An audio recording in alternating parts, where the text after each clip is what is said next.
Maroc, l'Arabie Saoudite et l'Iran se sont disputés, ils ont fait des guerres par procuration dans plusieurs pays, la Syrie, le Yémen, l'Irak, le Liban, etc., le Bahreïn. Ils ont pu faire la paix. Les dirigeants, au Maghreb, les dirigeants algériens et marocains n'arrivent pas encore à comprendre qu'il est important de faire la paix. Si le Maroc et l'Algérie n'emboîtent pas le pas à l'Arabie Saoudite et à l'Iran, cela signifie que demain une guerre est possible. Cela signifie que les puissances mondiales vont utiliser l'Algérie et le Maroc comme deux pions pour le règlement de compte et pour transformer le Maghreb en un champ de bataille qui oppose les intérêts divergents des grandes puissances. Les Saoudiens et les Iraniens ont compris que il faut pas que les Israéliens ou les Américains ou les Russes ou les Chinois les utilisent comme des pions pour régler leurs différends géopolitiques. Ils ont refusé d'être partie prenante à une guerre où ils seraient eux-mêmes perdants. Ils seraient eux-mêmes les premiers perdants. C'est exactement ce qui va se passer avec l'Algérie et le Maroc. Les Algériens et les Marocains seront les premiers perdants d'une guerre dévastatrice. C'est par malheur cette guerre venue à éclater entre l'Algérie et le Maroc. Là où les Saoudiens et les Iraniens ont réussi, les Marocains et les Algériens peuvent aussi réussir. Il faut s'inspirer de cet exemple. Les Saoudiens et les Iraniens ne vont jamais s'aimer. Ils vont toujours se méfier les uns des autres. Ils vont jamais croire. Ils vont jamais jamais vivre une lune de miel. Et c'est pas ça le plus important. Mais les deux ont compris, l'Arabie Saoudite comme l'Iran, ils ont compris qu'il est important d'avoir un accord de paix et un accord de sécurité pour éviter de faire la guerre, pour qu'il n'y ait pas de mort, pour qu'il n'y ait pas de la destruction massive et de la dévastation. Pour éviter au pays le sort de la Syrie ou de l'Irak ou de la Libye ou du Yémen. Voilà ce que les Saoudiens et les Iraniens ont pu comprendre. Les dirigeants marocains et algériens doivent s'inspirer en urgence de cet exemple. Ils doivent vraiment arrêter leurs bêtises. C'est une bêtise de continuer notamment du côté algérien, c'est une bêtise à vouloir faire la guerre au Maroc, à considérer le Maroc comme un ennemi juré, et à vouloir étouffer le Maroc, et à faire une course à l'armement contre le Maroc, et à entretenir une stratégie de tension avec le Maroc. Ça ne profitera qu'à des puissances régionales et mondiales qui vont mettre de l'huile sur le feu, et qui vont nous utiliser pour régler encore une fois, pour imposer leur feuille de route dangereuse au détriment de nos populations et pour ravager notre région, pour s'emparer de ses richesses et pour imposer un nouvel ordre néocolonial. Et c'est très important de comprendre cette vérité. Les Iraniens et les Saoudiens l'ont compris. Il n'est pas trop tard pour l'Algérie et le Maroc. Ils doivent absolument s'en inspirer. Et comme il y a eu une médiation chinoise, pourquoi ne pas faire confiance à une médiation internationale chinoise ou de l'Union africaine, je ne sais pas de quel parti, qui pourrait ramener autour de la table les dirigeants algériens et les dirigeants marocains. C'est une course contre la montre. Si on ne fait pas ce que les Saoudiens ont fait avec les Iraniens, je vous assure que notre région va échapper de nos mains et nous allons connaître un sort tragique et nous allons pleurer les larmes de nos regrets. Parce que le Maghreb est en train franchement de devenir, je le dis, je le répète, il risque de devenir bientôt un nouveau champ de bataille qui opposera les grandes puissances mondiales dans cette guerre mondialisée autour du leadership mondial ou là autour de... C'est un événement qui nous concerne de près parce qu'il nous offre une fenêtre de tir pour comprendre que les dirigeants algériens et marocains sont en train de provoquer leur mort ou là de programmer leur mort et la mort de la région.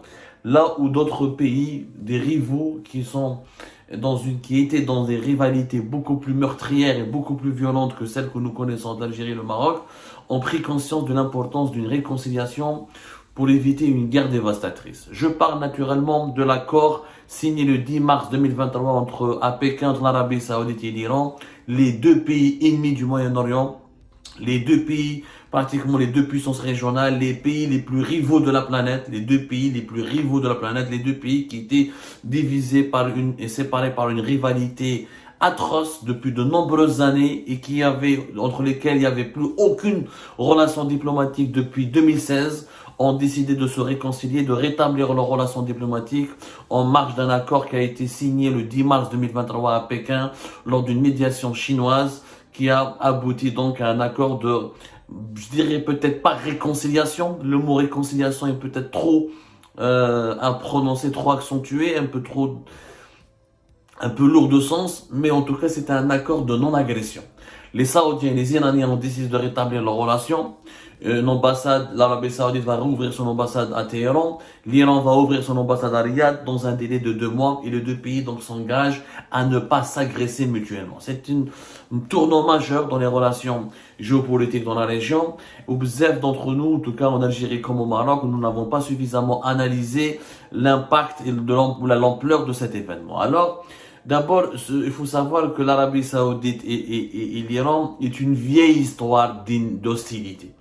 Ce sont franchement des pays ennemis comme il y en a très peu à travers le monde.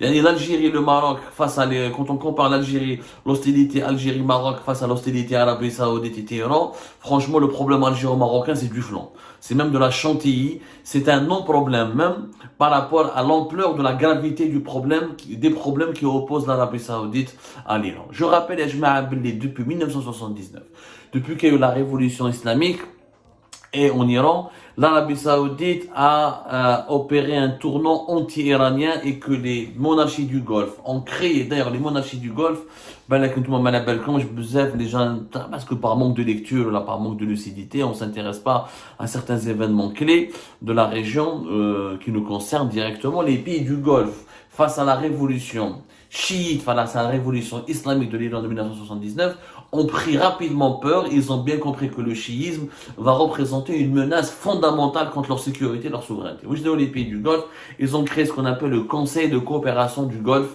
le CCG, depuis 1981. L'Arabie Saoudite, les Émirats, le Koweït, etc., y compris l'Irak, ils ont essayé de se retrouver, de se regrouper ensemble pour lutter contre l'influence iranienne. Mieux encore, je fais un mot, l'ampleur des problèmes les entre l'Arabie Saoudite et les Iraniens. Malgré cela, ils ont décidé de se calmer et de tourner la page. Choufounes, c'est une leçon que les Algériens et les Marocains doivent absolument apprendre. L'Arabie Saoudite a soutenu militairement et financièrement la guerre qui a été lancée par l'Irak de Saddam Hussein contre l'Iran de 1980 à 1988. Il faut savoir que durant cette guerre, il y a eu 1 million de morts du côté iranien, 300 000 morts du côté irakien, plus de 1 million de morts du côté iranien. C'est quand même immense. C'est l'une des guerres les plus atroces et c'est une guerre qui a laissé des séquelles profondes, notamment au sein de la population iranienne. Et les Iraniens n'ont jamais pardonné aux Saoudiens le soutien militaire accru accordé à Saddam Hussein et à cette guerre atroce qui a été lancée dès 1980. La guerre avait commencé d'ailleurs au septembre 1980. Après cet épisode, il y a eu beaucoup d'épisodes. Il y a eu beaucoup d'épisodes où il y avait des guerres par procuration. Je dis bien des guerres par procuration entre les deux pays, entre l'Arabie Saoudite et l'Iran. Plusieurs épisodes, notamment des pèlerins, les pèlerins iraniens qui ont été massacrés en Arabie Saoudite. Ça s'est passé en 1987. Les forces de sécurité saoudiennes ont violemment réprimé une manifestation anti-américaine organisée au niveau de la Mecque, dans les lieux saints de la Mecque, par des pèlerins iraniens. Il y a eu 402 morts, 402 pèlerins qui ont été tués, dont 275 pèlerins iraniens. Je vous donne quelques informations historiques, puis je te fais un mobile. Il y a vraiment pas pire. Il y a eu l'Arabie Saoudite et l'Iran. C'était 100 fois pire, pour ne pas dire 1 million de fois pire que l'Algérie et le Maroc. Moi, l'épisode, il y a eu un diplomate saoudien qui a été tué à Téhéran parce que les manifestants iraniens, en Iran, il y a eu des grosses manifestations contre l'Arabie Saoudite. L'ambassade saoudienne à Téhéran a été mise à feu, qui met l'ambassade du Koweït d'ailleurs, et un diplomate saoudien a été retrouvé mort, il a été tué. Les événements se sont poursuivis, se sont poursuivis.